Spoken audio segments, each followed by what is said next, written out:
estamos en directo. Mira a ver si se nos ve ya. Noelia. Natalia, dile a Noelia a ver si se nos ve. Voy. Noelia está en ello ya, me dice. Perfecto. Van entrando. Ok. Cuando se nos vea, que haya cogido la retransmisión, empezamos.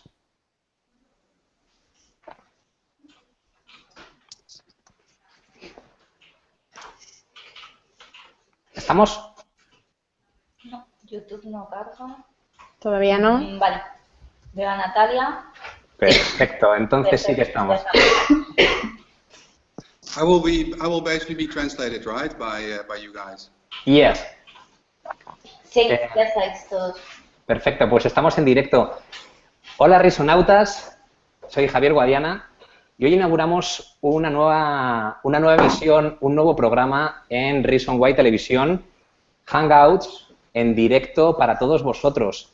Tenemos al otro lado de las cámaras a Natalia Marín, directora de contenidos de Reason Why. Hola Natalia. Hola, ¿qué tal? También tenemos al otro lado de las cámaras a Frida Munción, responsable de atención al suscriptor y redactora de Reason Why. Hola Frida. Hola, buenas tardes a todos. ¿Qué tal? ¿Cómo estáis? Y como invitado de honor, para inaugurar el programa, tenemos a Pepijn Rijvers, que es el director de marketing mundial de Booking.com. Hola Pepijn, ¿qué tal? ¿Cómo estás? Hola, ¿qué tal? ¿Cómo estás? Bueno, esto que acabáis de ver es un poco ficticio porque Pepijn no sabe español y como viene siendo la tónica habitual en estos casos, haremos traducción simultánea. Y para eso tenemos a José Domínguez. ¿Qué tal, José? ¿Cómo estás? Hola, ¿qué tal? Buenas. Muy bien, chicos. Pues vamos a hablar un poco de estrategia. Vamos a hablar un poquito sobre la evolución del turismo en el mercado online. Vamos a hablar de la situación de Booking como la agencia de viajes líder digital. Para todos vosotros, en directo desde Reason Why. Empezamos. Hi, Pepijn. How are you? Llevas 7 años en Booking, en la compañía. Yo quería saber si percibes algún cambio en la estrategia de marketing y también en la estrategia de captación por parte de los hoteles en estos últimos años. Hi, Pepijn. You've been working 7 years in the company. Have you noticed any change in the marketing and the hotel recruitment strategies in the past years? Yeah, I would say very much so. I think 7 years ago online there was not that much innovation as there is today, and that changes, of course, how we do marketing. I also think that in today's day and age there are so many more marketing channels that did not exist 7 years ago. 7 years ago it was basically SEO, search engine advertising like with Google, affiliation, so working with affiliate partners, and that was it basically in those days. Whereas today, of course, you've got lots of social, digital channels, chat channels, you've got programmatic media buying, the whole mix has changed, I think, dramatically. Nice to hear that. Hi, Pepijn. This is my first question. Esta es mi primera pregunta. Conociendo un poquito, analizando al usuario español de Booking, ¿tú notas alguna diferencia con respecto al usuario de otras nacionalidades? Analyzing the habits of Spanish users of Booking.com, have you noticed any difference between other nationalities? Well, I'd say that most of these differences are mostly driven by economic circumstances. So, you know, of course, in 2008 we saw the downturn of the economy across Europe, and this has changed also the travel habit for the Spanish people, spending more time in the country, so domestically, than doing long-haul trips. At the same time, Europe has become more attractive to other destinations or other source markets from across the globe. So today, I think, for instance, most notably, you will see a lot more Chinese people, for instance, visiting Spain, most notably the large cities, of course, through our website. Pepijn. Yes. Déjame, me voy a sumergir un poco en el mundo de Booking y de las métricas, porque tengo entendido que tenéis 30 millones de usuarios únicos al mes. Yo creo que a nuestra audiencia le gustaría que nos hablases un poquito sobre la métrica del portal y a lo mejor puedes enseñarnos tu Google Analytics en directo. me meto dentro de la pregunta y me sumerjo del todo. Voy para abajo, a ver qué me cuentas. I'm going deep into Booking.com. As far as I know, Booking.com receives 30 million of unique users per month. I'm sure that the topic is really interesting for our audience. Would you mind to show us your Google Analytics in real time? Yeah, yeah. I think you look great, Javier. There. Thank you. Yeah, we should really dive deep into Booking.com together now. Yeah, the thing is, as much as I'd love to show you our Google Analytics, I don't think that I'm allowed to do so. No. What I can say though is that the number you had there, the 30 million a month, I think that's on the very, very low side of what we would actually see if we go into Google Analytics. As we disclosed, I think a while ago, that we do roughly 900,000 room nights per day. So that basically means for the past year, we've been doing over 300 million room nights. So we need a lot more visitors in order to get there. So you can make the math a little bit. Pepijn, we continue here. Continuamos conmigo. Booking se ha convertido pues, en algo imprescindible, una herramienta de marketing para cualquier departamento básica. Ya se habla del SEO de Booking como una necesidad en cualquier establecimiento. ¿Tenéis algún algoritmo secreto que nos podáis contar? Booking.com has become a marketing tool for hotels. Now we're hearing about Booking.com SEO. Have you got any secret algorithm that you can tell us? Well, I can tell you about our approach. There's not much secretive about it. I think what we've always done, I'll tell you a little bit of a story. 7 years ago, SEO, of course, was for many companies a very important strategy. But we quickly learned that Google was basically fighting against anyone that was using SEO as almost a uncopyable advantage approach. So basically anyone that used to do click farms or other content plays that were not of real value to the customer, Google would punish this. And because Google's behavior is unpredictable and not in our control, we moved away from doing lots of SEO specific work. We didn't want to trick it. So we then already said we need to invest in the best possible user experience, driving the best possible content that we can have and find to help people make informed decisions. And we believe strongly that in the end Google will reward us for this because we have the most relevant content. And I think what we've seen over the past couple of years is that there were some technical changes that we could do.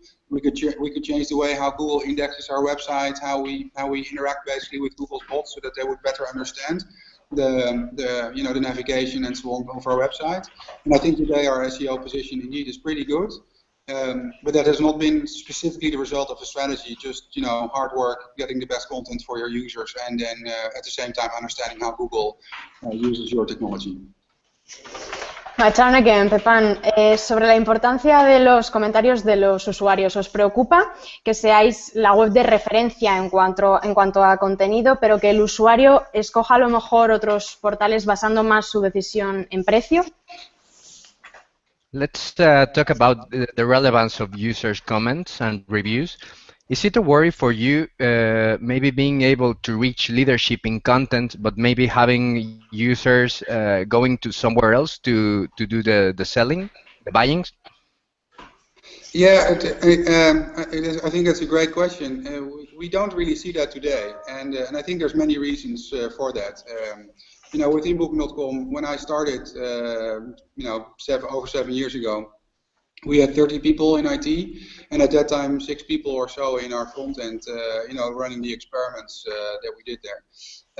Today, I think there's over 1,000 people in IT, and we also run such an enormous amount of experimentation to optimize our web pages, our look to book funnel, our post booking experience, our basically everything that we offer our customers. So in international travel, it is actually pretty hard, I think, for anyone to be as efficient and as conversion oriented and as loyalty oriented as we are. So that also means that typically we see customers indeed, looking at our website to find a great hotel, and then maybe going to either another website to see if they can find a better offer there. But typically, these customers are then coming back to us because they really like the experience, they like our prices, they like the choice we offer. And if you use our front ends and our apps, you'll see so many examples on how we drive a more relevant experience to customers than what you could find on any other website today or any other online tool.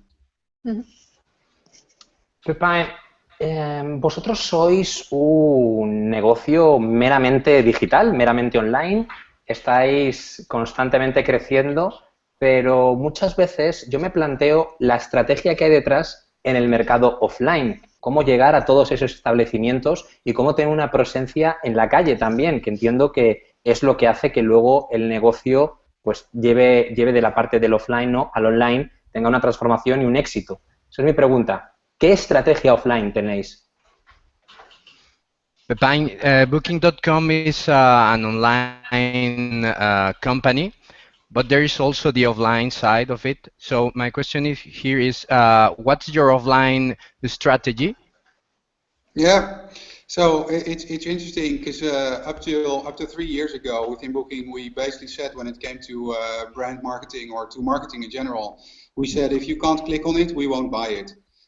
Which basically meant that all our investments were going into the likes of Google and other performance marketing tools. Today we are live with brand marketing campaigns using television commercials, using out-of-home digital campaigns. Lots of assets that we are using in the US, in Canada, Australia, the UK, Germany, France, and since a couple of months in Japan. And we are doing this because also, if you look at Google's announcements over the past quarters, their growth has basically been slightly decelerating. And, we are a growth business. We're very much still a startup, even though we're 10,000 people today. And that also means we still have a single-digit percentage of the total market. So therefore, we believe that there's tremendous growth opportunity out there, and there's many customers out there making hotel reservations today that we do not serve and cater to. So we feel that brand marketing is literally a very logical next chapter of our marketing approach, and indeed it's one of the things I focus probably half of my time on today. More questions, más preguntas. Seguimos con Pepijn. Se reserva una media diaria de 900.000 noches de hotel en el mundo a través de Booking, y de esas reservas, 1 de cada 3 se hace a través de dispositivos móviles gracias a vuestra app Book Now. ¿Qué parte de vuestro presupuesto de marketing dedicáis al desarrollo de este mercado mobile? Almost 900,000 hotel nights are booked in the world every day, and a third of those reservations have been made through mobile devices thanks to your Booking Now app. What part of the budget do you dedicate to develop this mobile market?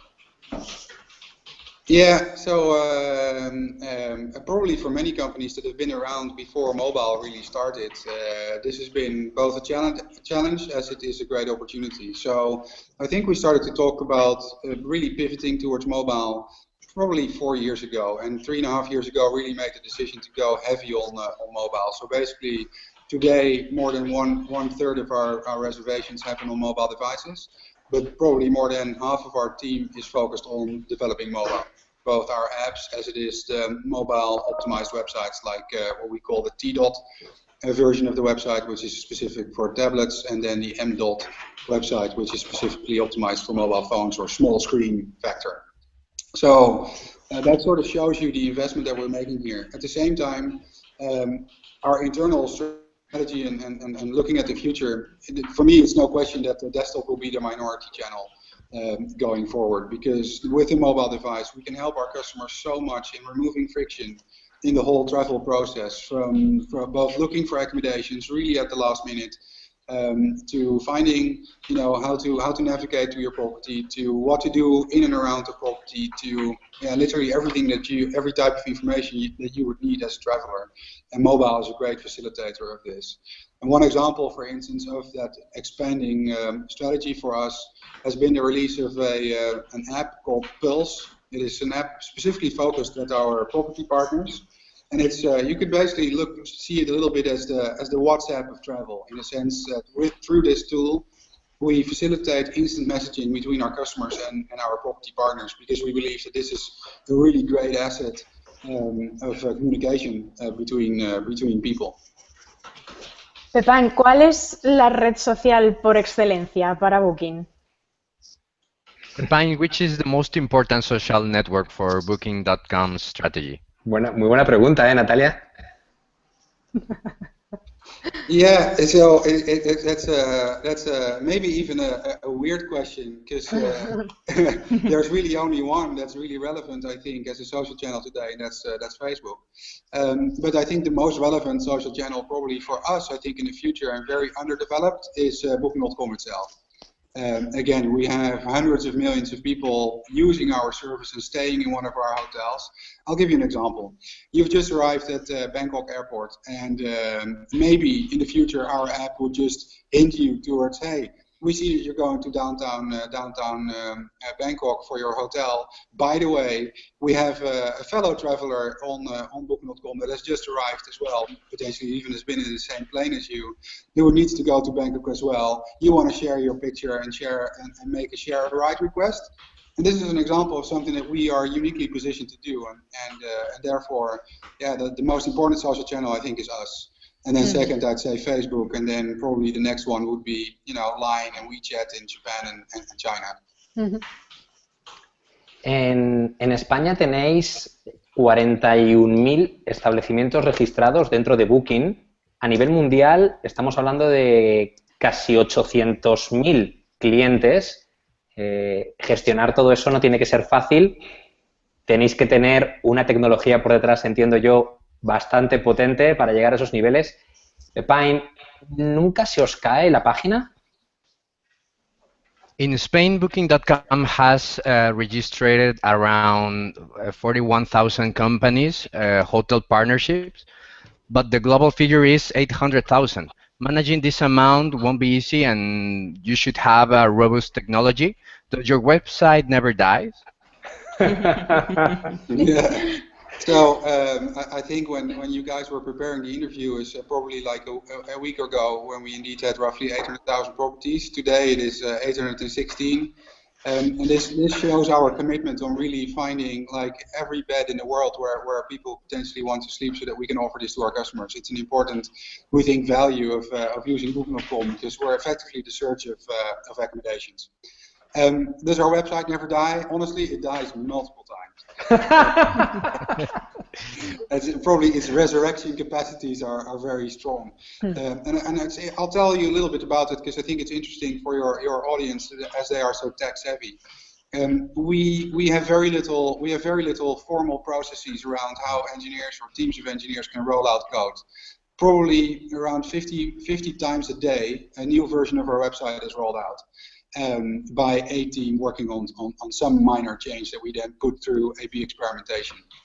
And to allow for this agility, you cannot have too much formal processes and procedures and sign-off, but also not too much top-down control over the ideas. So what we basically do is we let teams really run independently at problems that they want fixing, whether that's hotel page issues or whether that's loyalty things, or it could be confirmation related, whatever part of our product they focus on, and then they're allowed to basically experiment in whatever way and fashion they want.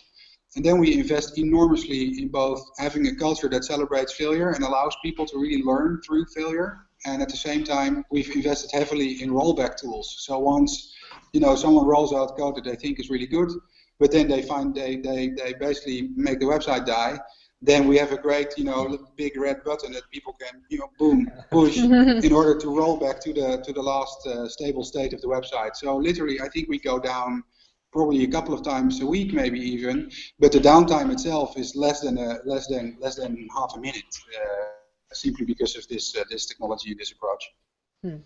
Let's talk about Google. Vamos a hablar un poquito más sobre Google, porque lo que me interesa es saber si para Booking Google es bueno o es malo. Is Google good or bad for Booking.com? Yeah, so I think Google's fantastic, and I think it was like 6 years ago or so. our board also asked us the same question, and they basically asked us to think of a strategy to become less dependent on Google.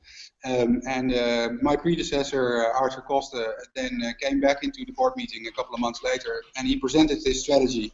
And the strategy basically was a new logo. The new logo said Booking.com powered by Google. And he said, I'm going to do exactly the opposite.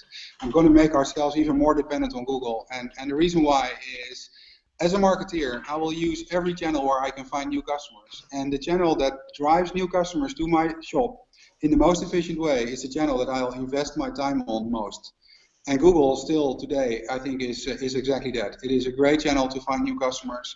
It scales tremendously across languages, geos, devices, and so on. They have great tools. I wish that all other performance marketing partners in the world were able to drive similar value as Google does. Bueno, y estamos sorry. I think it's very similar also to how hotels look at booking. You know, you could ask the same question, like, as a hotel, is booking a friend or an enemy? And I can only advise hotels to think of us also as a customer acquisition channel. And if we're the most efficient to do that, then they should invest all they have on us, because it will make their business grow. Hablando de Google, vamos a hablar ahora de metabuscadores, porque el mercado evoluciona y es cierto que los metabuscadores pues se han instalado ya prácticamente en todos los sectores, ¿no? Ahora ellos hacen lo mismo que vosotros, pero con vosotros. Entonces, competir por precio me imagino que será un poquito duro, ¿no? The market evolves and we have to adapt. The appearance of meta search engine is a reality which has been installed in almost all sectors. Competing for price must be hard, right? Yeah, definitely. It's very hard work. I mean, if you take 800,000 properties and you multiply this by the average of 3 rooms, 3 room types they offer, and then average that by 2 different rate types, and then bookable 365 days a year, and then for 30 different length of stays, will bring you to 52 billion price points that you need to manage in order to manage the price. That is super hard work. At the same time, I think meta search price comparison has so far been pretty much a blessing for us, because we typically see that our price position is very strong. We have very good relationships with the property partners. And we're therefore also given typically the best rates available as well, which has really helped us drive share in the meta search channels. So far I think it's been a good journey for us. Además de metabuscadores, también está creciendo muchísimo la tendencia a plataformas de alojamiento privado como Airbnb o HomeAway. Desde Booking, ¿cómo percibís ese crecimiento? ¿Es para vosotros peligroso? ¿Lo tenéis monitorizando de alguna forma? ¿Cuál es la opinión de Booking del crecimiento de estas plataformas de alojamiento privado?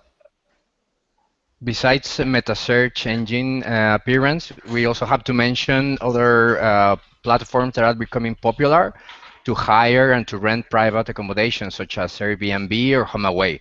Are you concerned about this trend? No, I think we're actually very, very passionate about this trend. Also today, literally tens of millions of people in the past quarters have booked this type of accommodation through our website. You know, of the 816,000 properties we have, probably a couple of hundreds of thousands are the type of properties that you potentially could also find on websites like HomeAway and Airbnb. I think what is the big difference between us and the other 2 players that you mentioned is that all our property partners offer availability that's instantly confirmed and instantly bookable. And this is such a big friction point for people, when you need to either find accommodation at the last minute, or you're a bit in a rush. You don't want to go back and forth with property owners who only either find yourself rejected or only getting a booking in place after a couple of days. And this is also our commitment and passion to the market. As we are growing our property count so much, it's mostly driven by this kind of product, which we think provides a unique experience. It's very boutique, very hidden gem-like, and there's a lot of appetite by consumers from all over the world for this type of properties. And just to make a point here, for Booking.com, we're really the aggregator, right? We're the Amazon of travel, because simply you can find any hotel, across Europe on our platform. You can find any apartment stay or a holiday villa on an island, for instance, take Ibiza or take the Canaries or anywhere basically where there's water. But at the same time, on top of that, you can find your JEETs, your agriturismos, your bed and breakfast, guest houses, hostels, motels, resorts, you name it. And that is truly unique about Booking.com. We're not just rent by owner like Airbnb. We're not just only hotels like Expedia, for instance, but we're literally a one-stop shop for anything you want, all instantly confirmable. Pepijn, vemos que estáis muy pendientes también de los actores del sector. Recientemente estáis colaborando con Qatar Airways para que aparezcáis como proveedores oficiales cuando alguien reserve un vuelo en su página web.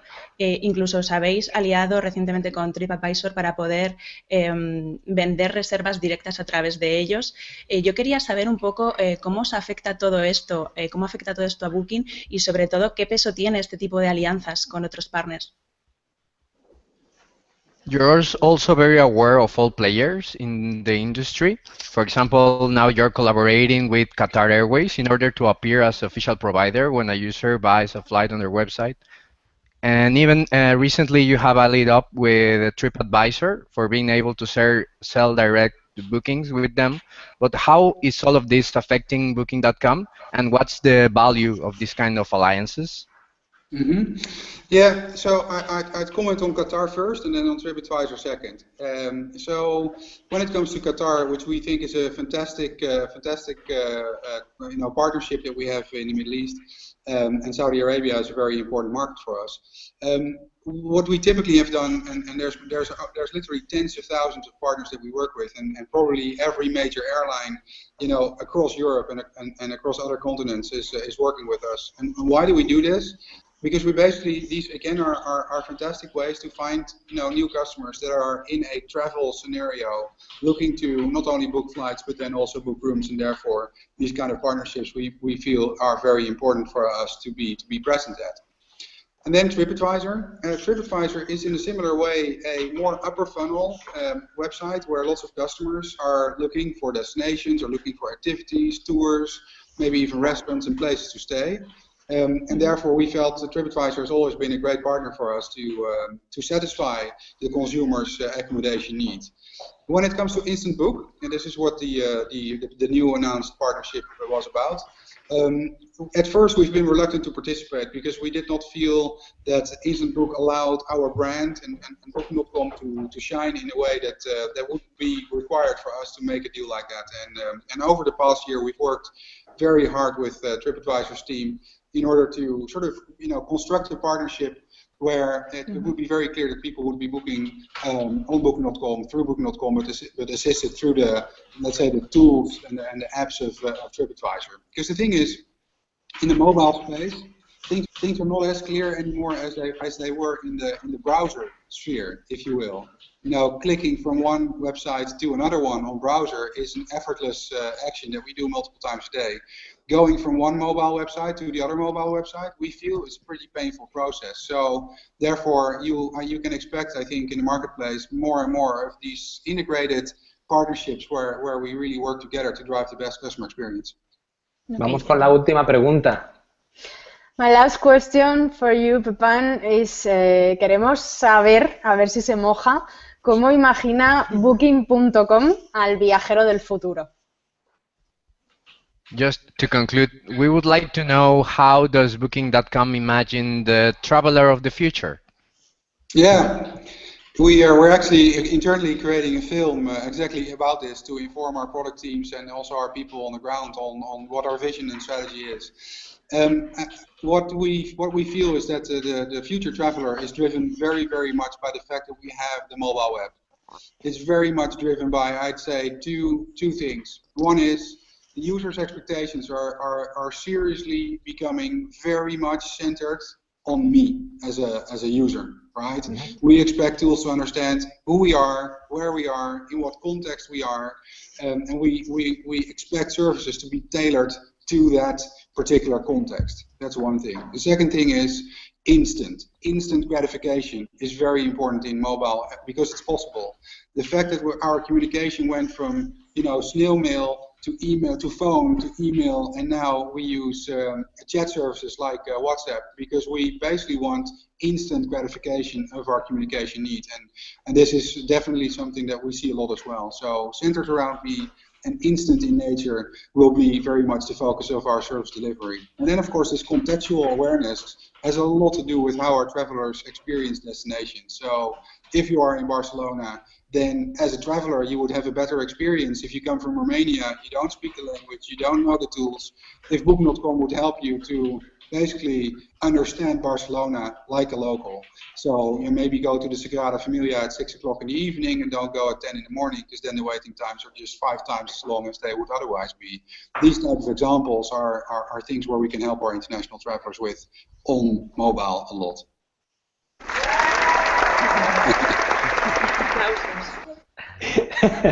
No podía resistirme. Gracias Pepijn por tu tiempo con nosotros. De nada. Por transmitir tu experiencia a toda nuestra audiencia. Ha sido un placer compartir esta media hora contigo, si no veo mal, si 30 minutos han sido de hangout, de conversación en directo desde Ámsterdam hasta Madrid. Ha sido un placer, de verdad, Pepijn. Muchísimas gracias. Adiós. Gracias, Frida. Muchísimas gracias, Natalia. Gracias. Y muchísimas gracias a José, desde Ketchum. José. Hasta luego. Gracias. Hasta luego. Hasta luego a todos y muchísimas gracias a todos vosotros que estáis ahí detrás de las pantallas siguiéndonos día tras día en el informativo con Natalia, en conversaciones que tenemos conmigo y ahora que tenemos el hangout en el que estaremos Frida y yo acompañándoos con diferentes invitados y con diferentes periodistas, en este caso José y Natalia, la semana que viene, más y mejor, como siempre. Seguimos hablando de marketing. Hasta la próxima. Chao. Bye. Bye bye. Bye bye.